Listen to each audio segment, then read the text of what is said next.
Welcome to Sudheer edutech YouTube channel. నేను మీ సుధీర్ సార్ని. 2024 June 24 ఇవాల్టి current affairs. First question, 2024 July 3-4 తేదీలలో షాంఘై కోఆపరేషన్ ఆర్గనైజేషన్ ఆతిథ్యం ఇవ్వనున్న దేశం ఏది? చూడండి, 2024 జూలై 3-4 రేపు నెల 3-4 తేదీల్లో షాంఘై కోఆపరేషన్ ఆర్గనైజేషన్కు ఆతిథ్యం ఇవ్వనున్న దేశం కజకిస్తాన్. ఫస్ట్ ఆప్షన్ చూడండి, కజకిస్తాన్. కజకిస్తాన్లోని ఆస్టానాలో జరుగుతూ ఉందన్నమాట. కజకిస్తాన్లోని ఆస్టానాలో ఈ ఏడాది జరగబోతూ ఉందన్నమాట, గుర్తుపెట్టుకోవాలి. ఎస్సిఓ అంటారు, షాంఘై కోఆపరేషన్ ఆర్గనైజేషన్. ఈ షాంఘై కోఆపరేషన్ ఆర్గనైజేషన్ ఎస్సిఓ ఏర్పడిన సంవత్సరం 2001లో తొలి సమావేశం జరిగింది చైనాలోని షాంఘైలో తొలి సమావేశం.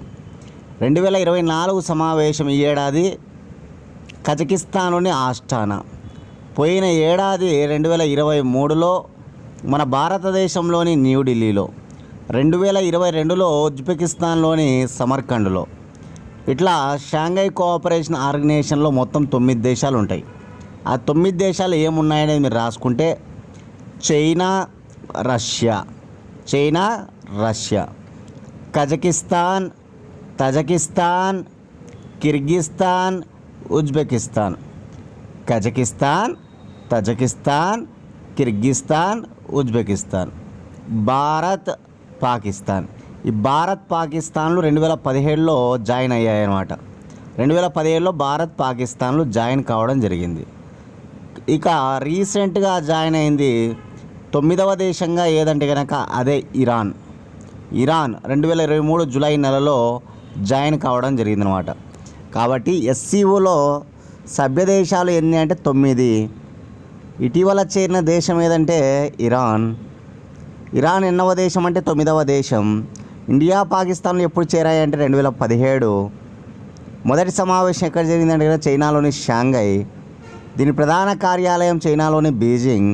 ఎస్సీఓ ప్రధాన కార్యాలయం హెడ్ క్వార్టర్ వచ్చేసి చైనాలోని బీజింగ్ అనమాట. 2001లో ఇవి స్టార్ట్ అయినాయి అన్నమాట, గుర్తుపెట్టుకోవాలి. 2001లో. ఈ ఏడాది కజకిస్తాన్లోని ఆస్టానాలో జరగబోతుంది. పోయిన ఏడాది 2023లో ఢిల్లీలో అంటే భారత్, 2022లో ఉజ్బెకిస్తాన్లోని సమర్కండ్ అనమాట. చాలా ఇంపార్టెంట్ ఎస్సీఓ, ఎందుకంటే మన భారతదేశం కూడా సభ్యత్వంగా ఉందన్నమాట ఇందులో. క్వశ్చన్, యోగాకు ఏఐ ఆధారిత మ్యాట్ యోగిఫైని ఏ ఐఐటి అభివృద్ధి చేసింది? యోగాకు ఏఐ ఆధారిత మ్యాట్ యోగిఫైని ఏ ఐఐటి అభివృద్ధి చేసిందంటే ఐఐటి మండి. ఐఐటి మండి అంటే హిమాచల్ ప్రదేశ్లో ఉంటుందన్నమాట ఈ ఐఐటి. మనందరికీ తెలుసు యోగాకు మనం మ్యాట్ వాడుకుంటారనమాట. మ్యాట్ వాడతాం కదా మనం యోగా చేసేటప్పుడు.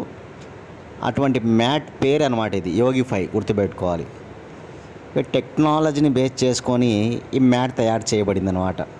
సాంకేతికతను ఆధారంగా ఈ మ్యాట్ తయారు చేశారు ఐఐటి మండి వారు. Ministry of science and technology వారి యొక్క సహాయంతో ఐఐటి మండి శాస్త్రవేత్తలు ఈ మ్యాట్ను తయారు చేయడం జరిగిందనమాట. ఈ మ్యాట్ పేరు ఏదంటే కనుక యోగిఫై.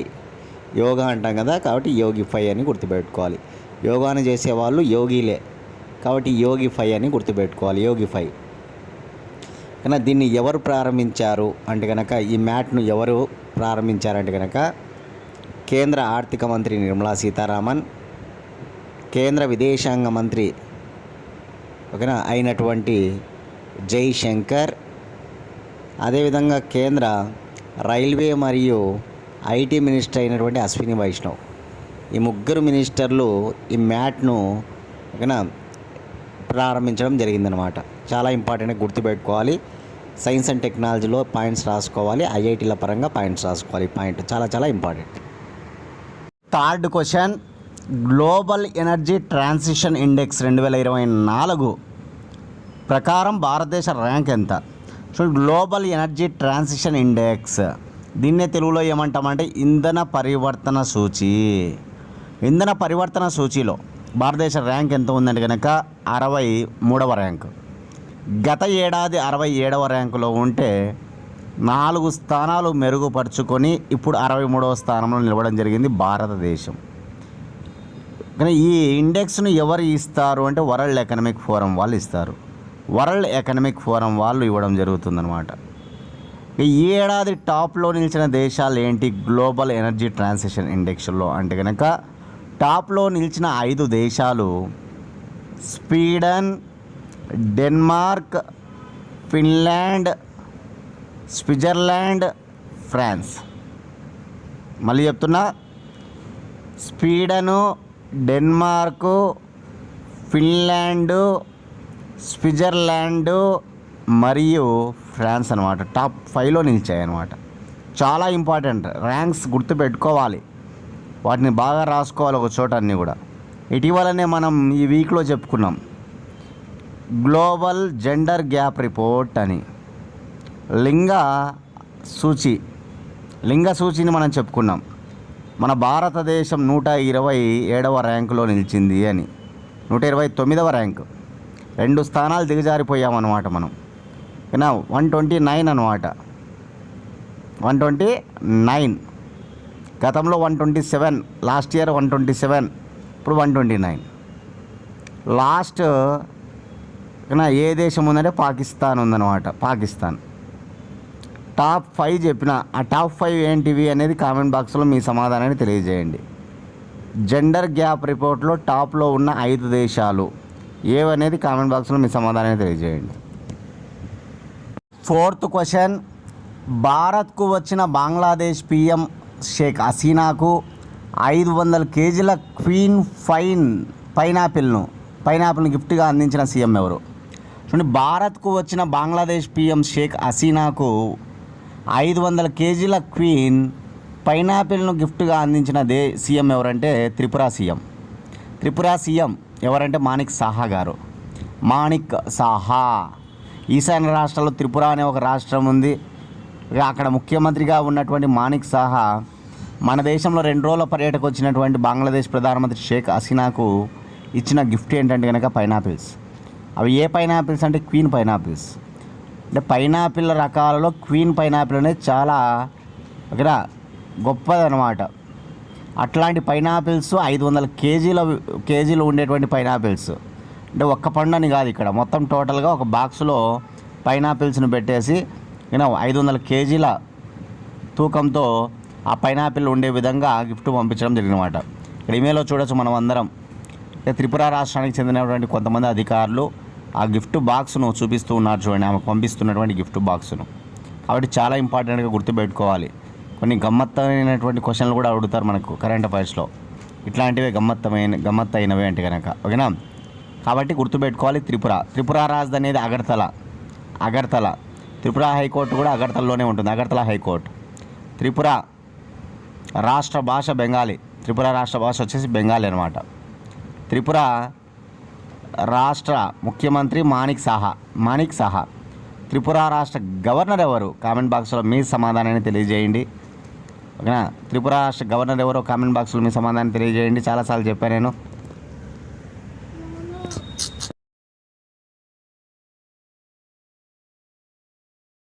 క్వశ్చన్ నెంబర్ 5, హెలికాప్టర్లలో లక్షలాది మగదోమలను విడుదల చేసిన దేశం ఏది?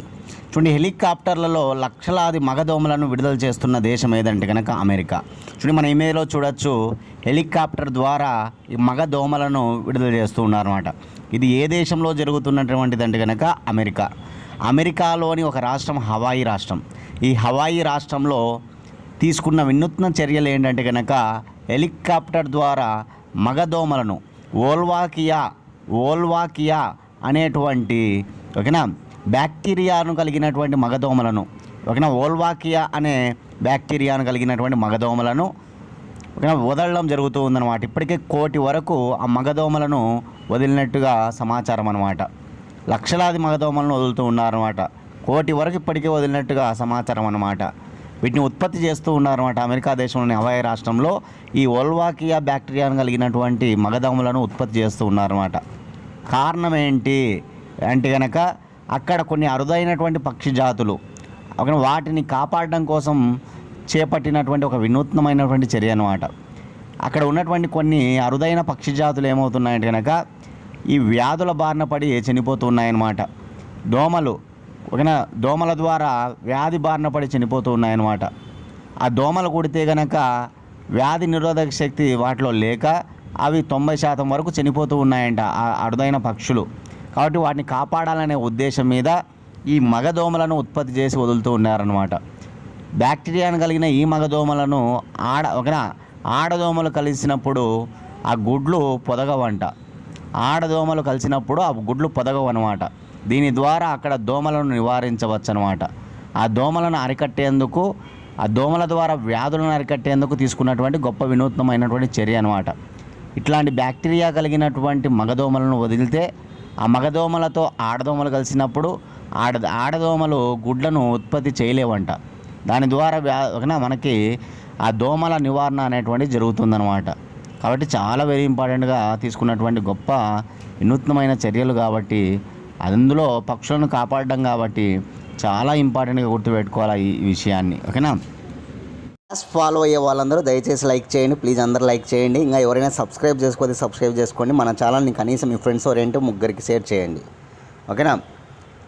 ఆంధ్రప్రదేశ్ సంబంధించి తెలంగాణకు సంబంధించి డిఎస్సి నోటిఫికేషన్స్ సంబంధించి చాలా ఎక్కువ పోస్టులు ఉన్నాయి కాబట్టి బాగా ప్రిపేర్ కాండి. అందరూ కూడా మీరు ఖచ్చితంగా బాగా ప్రిపేర్ అయితే మంచి ఓకేనా జాబ్స్లో మీరు ఖచ్చితంగా ఉంటారు ఈ ఏడాది అనమాట. చాలా రకాల పోస్టులు మనకు ఉన్నాయి, సెంట్రల్ గవర్నమెంట్ అదేవిధంగా స్టేట్ గవర్నమెంట్కి సంబంధించి. కాబట్టి బాగా చక్కగా ఎక్కువ టైం వేస్ట్ చేసుకోకుండా ఎవరు కూడా ఓకేనా ప్రిపేర్ అయితే కనుక ఖచ్చితంగా మీరు అనుకున్నది సాధిస్తారనమాట. ఓకే, అందరు లైక్ చేయండి దయచేసి ప్లీజ్. క్వశ్చన్ నెంబర్ 6, వార్షికంగా జరిగే అంబుబాచి మేళాను ఏ ఆలయంలో ఘనంగా నిర్వహించారు? చూడండి, వార్షికంగా జరిపే అంబుబాచి మేళా భారతదేశంలో చాలా రాష్ట్రాల్లో చాలా ఉత్సవాలు జరుగుతూ ఉంటాయి. అందులో అత్యంత ప్రఖ్యాతగాంచినటువంటి ఒక ఉత్సవం అంబుబాచి మేళా. ఈ అంబుబాచి మేళా ఏ రాష్ట్రంలో నిర్వహిస్తారంటే కనుక అస్సాంలోని కామాఖ్య దేవాలయంలో జరిపేటువంటి ఒక వార్షిక ఓకేనా పండగ అనమాట, ఒక వార్షిక పండగ అనమాట. అదే అంబుబాచి మేళా. ఏ దేవాలయం? కామాఖ్య టెంపుల్. చూడండి, కామాఖ్య టెంపుల్ ఎంత గొప్ప దేవాలయం అంటే ఈశాన్య రాష్ట్రాల్లో అంత గొప్ప దేవాలయం. ఏకంగా విదేశీయులు వచ్చినప్పుడు ఆ దేవాలయాన్ని దర్శించడం మనం చూస్తూ ఉంటాం అన్నమాట. కామాఖ్య టెంపుల్ను, కామాఖ్య అమ్మవారు ఉన్నారు అక్కడ అస్సాం రాష్ట్రంలో ఆ దేవాలయంలో అనమాట. కాబట్టి నీలాంచల్ కొండలపైన ఉన్నటువంటి నీలాంచల్ అనే కొండలు ఉంటాయి అస్సాం రాష్ట్రంలో. ఆ కొండలపైన ఉన్నటువంటి టెంపుల్ అనమాట కామాఖ్య టెంపుల్ అనేటువంటిది. ప్రతి ఏటా ఇక్కడ అంబుబాచి మేళా జరుగుతుందన్నమాట. అమ్మవారు కామాఖ్య అమ్మవారు ఎవరైతే ఉన్నారో ఆమె ఋతుస్రావం చెందుతుందన్నమాట. ఈ ఋతుస్రావం చెందిన సందర్భంగా 4 రోజులు ఆలయాన్ని మూసివేస్తారనమాట. కామాఖ్య అమ్మవారు ఋతుస్రావం సందర్భంగా అక్కడ 4 రోజుల పాటు కామాఖ్య దేవాలయాన్ని మూసివేస్తారు. ఆ మూసివేసిన రోజుల్లో ఈ అంబుబాచి మేళాను నిర్వహిస్తారన్నమాట. మళ్ళీ 4 రోజుల తర్వాత మళ్ళీ ఆ టెంపుల్ను తెరవడం జరుగుతుందన్నమాట. ఇలా చాలా గొప్పగా అక్కడ అంత గొప్ప ఉత్సవాలు జరుగుతాయన్నమాట. కాబట్టి గుర్తుపెట్టుకోవాలి అస్సాం రాష్ట్రంలో.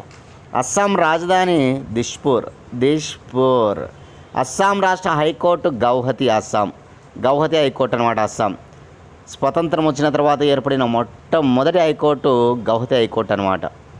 మొట్టమొదటి హైకోర్టు అంటే కలకత్తా హైకోర్టు దేశంలో, రెండవది బాంబే, మూడవది మద్రాస్ హైకోర్టు, 4వది అలహాబాద్ హైకోర్టు అనమాట. కానీ స్వతంత్రం వచ్చిన తర్వాత ఏర్పడిన మొట్టమొదటి హైకోర్టు ఏదంటే గౌహతి హైకోర్టు అస్సాం అనమాట, గుర్తుపెట్టుకోవాలి. చిట్ట హైకోర్టు ఏదంటే అమరావతి హైకోర్టు అనమాట. 2019లో ఏర్పడింది అమరావతి హైకోర్టు, చివరి హైకోర్టు. ఓకేనా, సరే. ఇంకా అస్సాం రాష్ట్ర భాష అస్సామీ. అస్సాం రాష్ట్ర ముఖ్యమంత్రి హేమంత బిశ్వ శర్మ అస్సాం రాష్ట్ర ముఖ్యమంత్రి అనమాట, గుర్తుపెట్టుకోవాలి. అస్సాం రాష్ట్ర గవర్నర్ ఎవరు? కామెంట్ బాక్స్లో మీ సమాధానాన్ని తెలియజేయండి. చాలా ఇంపార్టెంట్గా గవర్నర్లను కూడా ఎగ్జామ్లో అడుగుతారనమాట. బట్ అస్సాం రాష్ట్ర గవర్నర్ ఎవరు? కామెంట్ బాక్స్లో మీ సమాధానాన్ని తెలియజేయండి. 7th క్వశ్చన్, హథనీకుండ్ బ్యారేజ్లో నీరున్న ఢిల్లీకి ఇవ్వట్లేదని ఆరోపిస్తూ నిరాహార దీక్ష చేపట్టిన వారు ఎవరు? చాలా ఇంపార్టెంట్. ఓకేనా, హథనీకుండ్ బ్యారేజ్ కూడా ఈరోజు వార్తల్లో ఉందన్నమాట. ఈ హథనీకుండ్ బ్యారేజ్ హర్యానా రాష్ట్రంలో ఉన్నటువంటి బ్యారేజ్. ఈ హర్యానా రాష్ట్రానికి చెందిన హథనీకుండ్ బ్యారేజ్ నుంచి ఢిల్లీకి రావాల్సినటువంటి వాటా ప్రకారం ఢిల్లీకి నీరు ఇవ్వట్లేదు అని ఆరోపణలతో ఢిల్లీ జల రవాణా మంత్రి అతిషి, మన ఇమేలో చూడొచ్చు అతిషి గారిని, ఢిల్లీ జల వనరుల మంత్రి అన్నమాట. ఢిల్లీ జల వనరుల మంత్రి అతిషి నిరవధిక నిరాహార దీక్ష, అంటే ఈ హర్యానాలో ఉన్నటువంటి హథనీకుండ్ బ్యారేజ్ నుంచి నీరు ఇచ్చేంత వరకు నేను ఉద్యమాన్ని ఆపేది లేదు, నిరాహార దీక్ష ఆపేది లేదని చెప్పేసి నిరవధిక నిరాహార దీక్షను చేపట్టిందనమాట. చుట్టుపక్కల రాష్ట్రాలు కూడా ఆమెకు కొంతమంది మద్దతు ఇస్తూ ఉన్నారు. ఈమె ఆమ్ ఆద్మీ పార్టీకి చెందిన నేత. ఢిల్లీలో ఉన్న గవర్నమెంట్ ఆమ్ ఆద్మీ పార్టీ అనమాట, ఏఏపీ. అరవింద్ కేజ్రీవాల్ కూడా జైలుకు వెళ్ళడం మనం చూసాం. కాబట్టి అతిశి ఈరోజు గొప్పగా చేస్తున్న దీక్ష అనమాట. కాబట్టి హథనీకుండ్ బ్యారేజ్ను గుర్తుపెట్టుకోవాలి ఖచ్చితంగా మీరు. ఈ బ్యారేజ్ నుంచి ఢిల్లీకి నీరు ఇవ్వట్లేదని చెప్పేసి ఎవరు నిరవధిక నిరాహార దీక్ష చేపట్టారంటే అతిశి పేరు గుర్తుపెట్టుకోవాలా. ఎవరి అతిశి అంటే ఢిల్లీ జల రవాణా మంత్రి అని గుర్తుపెట్టుకోవాలా. ఆమె ఆమ్ ఆద్మీ పార్టీకి చెందిన వారని గుర్తుపెట్టుకోవాలి. చాలా ఇంపార్టెంట్ అనమాట. రోజుకు ఢిల్లీకి రావాల్సినటువంటి 100 మిలియన్ గ్యాలన్ల నీరు అందట్లేదంట. ఈ హథనీకుండ్ బ్యారేజ్ నుంచి రోజుకు ఢిల్లీకి రావాల్సినటువంటి 100 మిలియన్ గ్యాలన్లు నీరు అందట్లేదని ఆమె నిరాహార దీక్ష చేపట్టడం జరిగిందనమాట. ఢిల్లీ లెఫ్టినెంట్ గవర్నర్ ఎవరంటే వినయ్ కుమార్ సక్సేనా, వికే సక్సేనా. దీనికి సంబంధించి హర్యానాకు ఢిల్లీకి మధ్య ఆ ప్రయత్నాలు నేను చేస్తా అని చెప్పి ఆయన చెప్పడం జరిగిందనమాట. హర్యానా ఢిల్లీ మధ్య సయోధ్య కుదురుస్తా అని ఆయన చెప్పడం జరిగిందనమాట. ఆ ప్రయత్నాలు మొదలుపెట్టినట్టుగా ఆయన చెప్పడం జరిగింది. కాబట్టి గొప్ప నిరాహార దీక్షగా గుర్తుపెట్టుకోవాలి. నెట్ క్లాస్లో మనం చెప్పుకున్నాం, మధ్యప్రదేశ్లో ఎవరైతే ఓకేనా ఈ సర్దార్ సరోవర్ ప్రాజెక్టుకు సంబంధించినటువంటి నిర్వాసితులు ఉంటారో వారందరికీ కూడా పునరావాసం కల్పించాలని అక్కడ డిమాండ్ చేస్తూ నిరాహార దీక్ష చేపట్టింది ఎవరంటే కనుక అరుంధతి రాయ్ గురించి ఈ వారం క్లాస్లో మనం చెప్పుకున్నాం గొప్పగా. నర్మదా బచావో ఆందోళన అంటే గుర్తుకొచ్చేదే అరుంధతి రాయ్, గొప్ప రచయిత ఆమె, బుకర్ ప్రైజ్ విన్నర్ అనమాట. మళ్ళీ ఈరోజు మనం చూస్తే అతిశి పేరు గుర్తుపెట్టుకోవాలి. చాలా ఇంపార్టెంట్, నోట్ చేసుకోవాలి. ఇంకా హర్యానా రాష్ట్రం విషయానికి వస్తే హర్యానా రాజధాని చండీగఢ్. హర్యానా హైకోర్టు కూడా చండీగఢ్ హైకోర్టే. హర్యానా రాష్ట్ర భాష హిందీ. హర్యానా రాష్ట్ర ప్రస్తుత ముఖ్యమంత్రి నాయబ్ సింగ్ సైని, బీజేపీ భారతీయ జనతా పార్టీకి చెందిన వారు అన్నమాట, నాయబ్ సింగ్ సైని. హర్యానా రాష్ట్ర ప్రస్తుత గవర్నర్ ఎవరంటే బండారు దత్తాత్రేయ. హర్యానా రాష్ట్ర ప్రస్తుత గవర్నర్గా ఉన్నవాడు తెలుగువాడు, తెలంగాణ వాసి బండారు దత్తాత్రేయ అన్నమాట. కాబట్టి గుర్తుపెట్టుకోవాలి ఈ విషయాలు రెండు కూడా. ఢిల్లీకి హర్యానాకు మధ్య జరుగుతున్నటువంటి వార్ కాబట్టి, జలాలకు సంబంధించిన వార్ కాబట్టి రెండింటిని కూడా గుర్తుపెట్టుకోవాలి. ఓకేనా. ఢిల్లీని గతంలో ఏమని పిలిచేవారు, పురాణాల ప్రకారం ఢిల్లీకి ఏమని పేరు ఉంది అనేది కామెంట్ బాక్స్లో మీ సమాధానం తెలియజేయండి. అందరూ కూడా హెచ్ అనే అక్షరంతో స్టార్ట్ అవుతుంది అనమాట ఆ పేరు, హెచ్. ఓకేనా. సరే చూద్దాం ఎంతమంది చేస్తారు అనేది ఆన్సర్.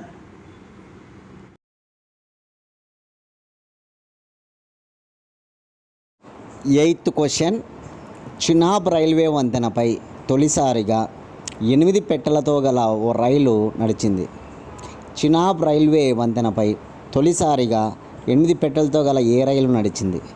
చాలా ఇంపార్టెంట్ అన్నమాట. మెము రైలు. ఇటీవల మనం చినాబ్ రైల్వే బ్రిడ్జి గురించి చెప్పుకున్నాం.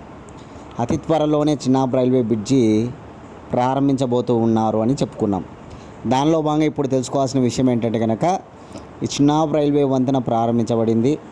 దానితో పాటు ఒకనా రైలు, పూర్తి స్థాయిలో ఒక రైలు అక్కడ నడవడం జరిగిందనమాట. ఆ రైలే మెము రైలు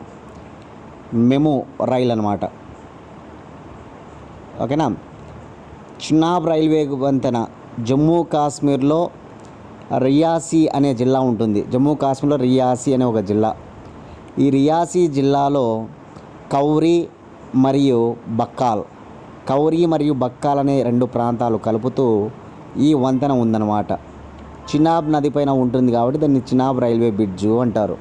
ప్రపంచంలోనే అతి ఎత్తైన రైల్వే వంతెన ఇదే. ప్రపంచంలోనే అతి ఎత్తైన రైల్వే వంతెన అన్నమాట, గుర్తుపెట్టుకోవాలి. 359 మీటర్ల ఎత్తులో ఈ రైల్వే వంతెన ఉంటుంది. ప్యారిస్లో ఉన్న ఈఫిల్ టవర్ కంటే 35 మీటర్ల ఎత్తు అనమాట. ఓకేనా. దీని యొక్క ఎత్తు 359 మీటర్లు అనమాట. ఏదైతే నది ఉంటుందో ఆ నదీ గర్భం నుంచి ఆ బ్రిడ్జి తయారు చేయబడింది అనమాట. నదీ గర్భం నుంచి అంటే 359 మీటర్ల ఎత్తులో ఈ వంతెన నిర్మించబడింది. ఈఫిల్ టవర్ కంటే 35 మీటర్ల ఎత్తు అనమాట ఈ వంతెన. కాబట్టి గుర్తుపెట్టుకోవాలి. బారాముల్లా ఉదంపూర్ రైల్వే లింక్ అనమాట ఇది. ఓకే. ఉదంపూర్ బారాముల్లా రైల్వే ప్రాజెక్టులో భాగంగా ఇది నిర్మించబడింది. ఈ మెమూ రైలు ఈ వంతెన పైన బారాముల్లా నుంచి రియాసీ వరకు ప్రయాణించింది అనమాట. బారాముల్లా నుంచి రియాసీ వరకు ఈ రైలు ప్రయాణించింది, గుర్తుపెట్టుకోవాలి. ఇటీవల రియాసీ గురించి కూడా మనం చెప్పుకున్నాం. రియాసీలో ఇటీవలనే ఓకేనా కొంతమంది యాత్ర చేపడితే కనుక దానిలో భాగంగా బస్సు పైన ఉగ్రవాదులు దాడి చేశారనమాట. ఉగ్రవాదులు దాడి చేస్తే కనుక దాదాపు ఆ బస్సు డ్రైవరు కండక్టర్తో సహా ఒక 10 మంది చనిపోవడం కూడా జరిగింది రియాసీ వద్ద. ఇటీవల నరేంద్ర మోడీ జమ్మూ కాశ్మీర్లో పర్యటించినప్పుడు ఆ ఉగ్రవాదులను అతి త్వరలోనే పట్టుకుంటాం, వాళ్ళను ఓకేనా శిక్ష పడేలా చేస్తామని కూడా చెప్పడం జరిగింది నరేంద్ర మోడీ జమ్మూ కాశ్మీర్ పర్యటనలో భాగంగా ఆయన వెళ్ళినప్పుడు. యోగా దినోత్సవం కూడా అక్కడే ఆయన ఈసారి చేయడం జరిగిందనమాట. షేర్ ఏ కాశ్మీర్లో ఆయన యోగా దినోత్సవాన్ని జరిపడం కూడా మనం చూసాం. ఓకేనా. సరే, గుర్తుపెట్టుకోవాలి. ఇది మెమూ రైలు అనేటువంటిది.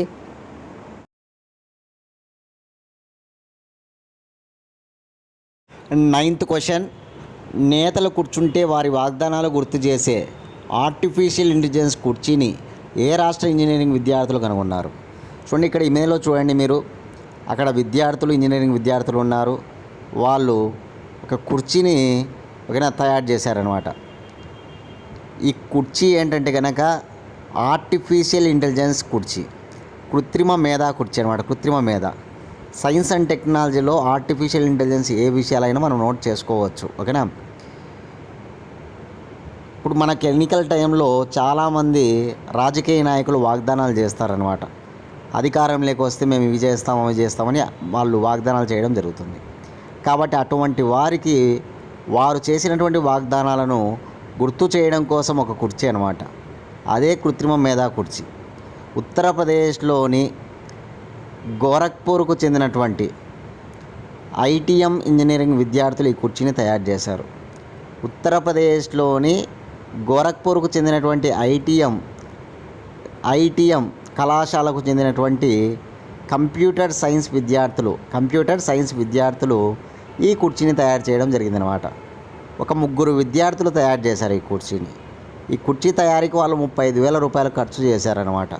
15 రోజుల పాటు కృషి చేసి 35,000తో ఈ కుర్చీని వాళ్ళు తయారు చేశారు. వాళ్ళు ఎవరంటే కనుక ఒకరు ప్రణవ్ అనేటువంటి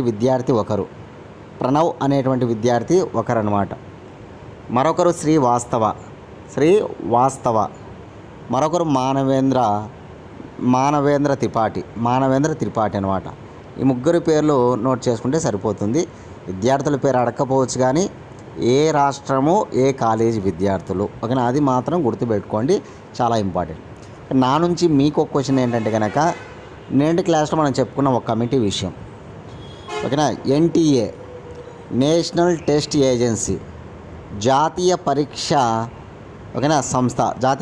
సంస్థ దాని యొక్క సంస్కరణల కోసం ఒక కమిటీ వేశారనమాట. ఇస్రో మాజీ చైర్మన్ ఆ కమిటీకి అధ్యక్షత వహిస్తాడు అనమాట. చైర్మన్గా 7 మంది సభ్యులతో వేశారనమాట కమిటీ. ఇటీవల నెట్లో పరీక్ష పేపర్లు లీక్ అయ్యాయన్నమాట. దాన్ని ఉద్దేశించి ఏకంగా ఓకేనా ఈ నేషనల్ టెస్ట్ ఏజెన్సీ ఏదైతే ఉందో దానిలో సంస్కరణలు తీసుకురావాలనే విషయం పైన వేసిన కమిటీ అనమాట. ఆ 7 మంది సభ్యులు, చైర్మన్ పేరు రాయండి. ఆ చైర్మన్ ఇస్రో చైర్మన్ నేనే చెప్తున్నా, ఇస్రో మాజీ చైర్మన్ అనమాట.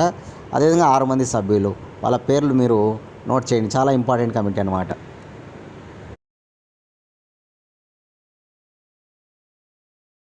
మన ఛానల్ నుంచి 1 ఇయర్ కరెంట్ అఫైర్స్ ఉన్నాయి. కావాలనుకున్న వాళ్ళు 8186006848 అనే నెంబర్కి 100 రూపీస్ ఫోన్పే చేసి అదే నెంబర్కి స్క్రీన్ షాట్ పెట్టండి. 24 గంటల లోపల పీడిఎఫ్ ఫైల్ పంపిస్తాం. డేట్ టు డేట్ విత్ ఎక్స్ప్లెనేషన్తో కరెంట్ అఫైర్స్ ఉంటాయి కాబట్టి బాగా మీకు ఉపయోగపడతాయి. 100 రూపాయలకి మేము 1 ఇయర్ కరెంట్ అఫైర్స్ అందిస్తున్నాం. యూటిలైజ్ చేసుకోండి అందరూ కూడా, ఓకేనా. లాస్ట్ క్వశ్చన్ చూద్దాం. మూడో అంచె ఆర్చరీ ప్రపంచ కప్ 2024లో కాంస్య పథకం సాధించిన తెలుగు కుర్రాడెవరు? చూడండి, మూడో అంచె ఆర్చరీ ప్రపంచ కప్ అనేటువంటిది టర్కీలోని ఆంటాలియాలో జరుగుతూ ఉందన్నమాట. 2024కు సంబంధించి ఇది జరుగుతూ ఉంది కదా ఆంటాలియాలో. దీంట్లో మన భారతదేశానికి చెందిన ఒకరు, అందులో ఆంధ్రప్రదేశ్కి చెందిన ఒకరు బ్రాంజ్ మెడల్ సాధించారనమాట. ఆంధ్రప్రదేశ్ సంబంధించి విజయవాడకు చెందిన వ్యక్తి అనమాట. ఇతను ఆర్చరీ క్రీడాకారుడు. ఎవరంటే కనుక ధీరజ్. ఈ ధీరజ్ మనకు కాంస్య పథకం అందించాడు, గుర్తుపెట్టుకోవాలి ఆర్చరీ ప్రపంచ కప్లో. నిన్నటి రోజు మనం చెప్పాం మహిళా టీం, ముగ్గురితో కూడిన టీం ఆర్చరీ కాంపౌండ్ విభాగంలో వాళ్ళే జ్యోతి సురేఖ, అదేవిధంగా అదితి స్వామి, అదేవిధంగా పర్నీత్ కౌర్. ఈ ముగ్గురు మహిళా టీం కానీ కాంపౌండ్ విభాగంలో మనకు ఏకంగా గోల్డ్ మెడల్ తెచ్చారనమాట. ఆ త్రయం చాలా గొప్ప రికార్డు ఉంటుందన్నమాట. ఎప్పుడైనా సరే బాగా రాణిస్తారనమాట ఆ ముగ్గురు కూడా. కాబట్టి వాళ్ళ ముగ్గురిని బాగా గుర్తుపెట్టుకోవాలి. ఈరోజు మరొకరు ఈ ఆంటాలియాలో జరుగుతున్నటువంటి ఆర్చరీ ప్రపంచ కప్లో, మూడవ అంచె ప్రపంచ కప్లో ఓకేనా బ్రాంజ్ మెడల్ సాధించాడు అన్నమాట, కాంస్య పథకం. అతనే ధీరజ్, తెలుగు కుర్రాడు, విజయవాడకు చెందిన అబ్బాయి, గుర్తుపెట్టుకోవాలి. ఓకే, ఇవి ఇవాళ కరెంట్ అఫైర్స్.